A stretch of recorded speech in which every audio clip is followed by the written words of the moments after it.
السلام عليكم ورحمة الله تعالى وبركاته. اليوم إن شاء الله نديرو 3 الوصفات، وصفتين في وصفة واحدة ووصفة ديال الطاجين. Salut à tous, aujourd'hui on va confectionner 3 recettes. 2 recettes pour le dessert et bien sûr une seule recette pour réaliser le tagine. Pour réaliser bien sûr le tagine. على كل حال نمروا يا بسم الله على بركة الله.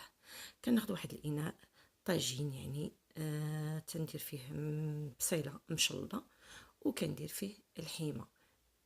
هنايا التوابل كتبقى على حسب اللحم اللي غادي ندير. الا كان الدجاج عنده التوابل ديالو، ولا كان الحيمه عندها التوابل ديالها. هنا غندير خديت داك الحيمه ديال الكوتليت كطيب على غليه، يعني كطيب بسرعه، وكنزيد عليها الخضيره. درت كلشي في دقه واحده. الخضيره كي كتشوفوا داك الشفلور الخضر وجلبانه وبطاطا وخيزو وواحد البرقوق اللي غادي نديرو في الطاجين، وكيطيب غير بالبخار بلا ما كنعسلو بلا ما كنزيد فيه السكر. كيطلق غير بوحدو وكيجي يا سلام، كيتواتى مع ديك لاسيديتي، ديك الحموضه ديال ديك المطيشه، واحد القبيصه ديال القرفه. على كل حال في التوابل كاينه واحد القبيصه ديال القرفه اللي كتمشي مع البرقوق، وخرقوم بلدي وسكينجبير. هنا كنأكد بان زويته بلديه كنزيدوها حتى وكان كيطيب الطاجين، وكنزيدها على سطح تنزيدها على سطح ديال الطاجين.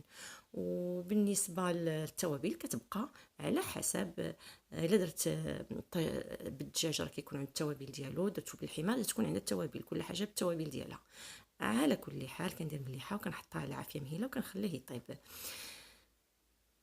Bien sûr, on va commencer par le tagine. Bien sûr, le tagine, il contient le côtelette. Les côtelettes, pour la cuisson, ça cuit facilement. Donc, j'ai rajouté les oignons émincés, bien sûr, avec un petit peu d'huile et les côtelettes, avec un petit peu des épices, curcuma, gingembre, une pincée de cannelle, les prénoms et les légumes, comme vous voyez. Et je laisse mijoter sur un feu trop doux. Bien sûr, n'oubliez pas de rajouter un petit peu d'eau. يعني زدت فيه واحد شويه ديال المغالي مغلي، يعني فاتر مغلي، وخليته يطيب على خاطرو. كندوز هنا مباشره للتحضير ديال الديسير. الديسير فيه جوج ديال الوصفات. كاين البغوني اللي كنبدا ندوب الزبده بالشوكولات. مجرد ما كتذوب على حمام مريم ولا واحد العافيه مهيله. هنا ما نساوش بان نحركوا الشوكولات والزبده بمغرف ديال العود ولا معلقه ديال العود، وكنحرك بشويه على حمام مريم ولا على عافيه مهيله. الا كنت جو ميتريز لا كويسون وديال يعني باش ندوب الشكلاط وداكشي، ندير على عافيه مهيله. ومجرد ما كيذوب الشكلاط وداكشي كنزيد عليه البيض، وكنزيد عليه السكر، وكنزيد عليه الطحين، وكنزيد عليه نواه كوكو، هذاك مبشور ديال جوز الهند، وكنزيد عليه الطحين، وكنحرك مزيان بواحد برفق. بطبيعة الحال. Là je suis en train de confectionner brownie. Bien sûr, une fois je mélange le mélange, c'est-à-dire le mélange de beurre plus le chocolat, ça fond, bien sûr. Je rajoute les œufs. Et une fois je rajoute les œufs, je mélange délicatement. Et bien sûr, comme vous voyez, le mélange double le volume. Et après, je rajoute bien sûr la farine tamisée et le reste des ingrédients, c'est-à-dire noix de coco et les fruits secs. هنا كان هاد العناصر هذه كنحركها برفق، ومن بعد كنزيد عليها الفواكه الجافه، ونزيد عليها مبشور ديال جوز الهند، وكنخلي هادشي جانبا، وكنمشي مباشره ان شاء الله غادي نحضر الكوكي. La réalisation, la confection de ce fameux dessert, il contient brownie plus cookie. Ça veut dire, j'abrège, c'est broquille. C'est magnifique, c'est un mélange de brownie et cookie, c'est côté croquant et côté moelleux, c'est extraordinaire. ما نقول لكمش ما بين الكوكي وهذا البروني عنده واحد نكهة خاصة، واحد الميزة خاصة ما بين الهشة والقرمشة. على كل حال كي كنعرفوا البروني ما خصوش يكون طايب، ما خصوش يكون ناشف بحال الكيكه، خصو يكون شويه موي يعني ارطب من الداخل. ومع هاد القرمشه ديال هاد الكوكي اللي هي بحال هي غريبه كتكون هائله.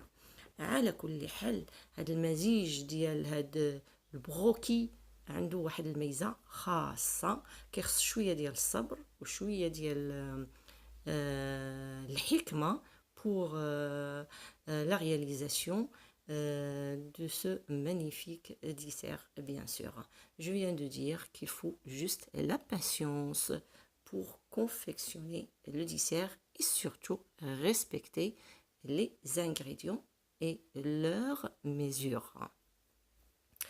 هنا كيخصنا في الديسير نضبطوا المقادير، والمقادير تلقاهم ان شاء الله في صندوق الوصف، وما تخافوش راه ماشي حلو بزاف لان السكر متواتى مع يعني متساوي مع البروني والكوكي. هنا مباشره كنمشي نحضر الكوكي شنو هو؟ هي الزبده كنمعكها مزيان، هذاك البروني كنحطو جانبا وكنمشي نمعك هذيك الزبيده وهذاك السكر مزيان بحال هكذا، تيولي عندي واحد بحال هكذا معوك مزيان.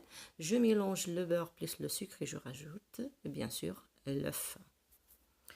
Et une fois je mélange ces ingrédients, je rajoute au fur et à mesure la farine, et bien sûr qui est tamisée, et bien sûr avec une cuillère à café de levure pâtissière. وهنا كنزيد الطحين بشويه بشويه، وكنزيد عليه واحد المعلقه صغيره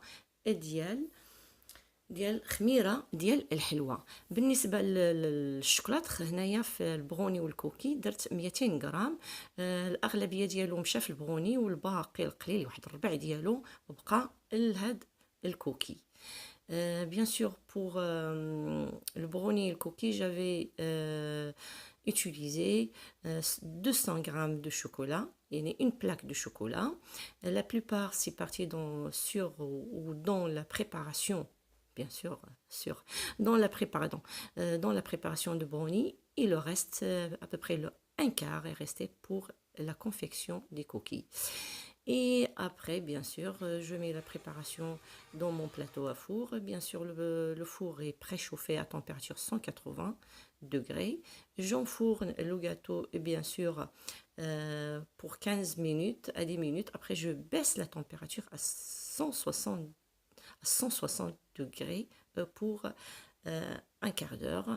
L'essentiel, que le brownie doit être moelleux. Et bien sûr, le cookie, bien sûr, doré, comme vous voyez. Vous laissez le gâteau tiédir, c'est magnifique.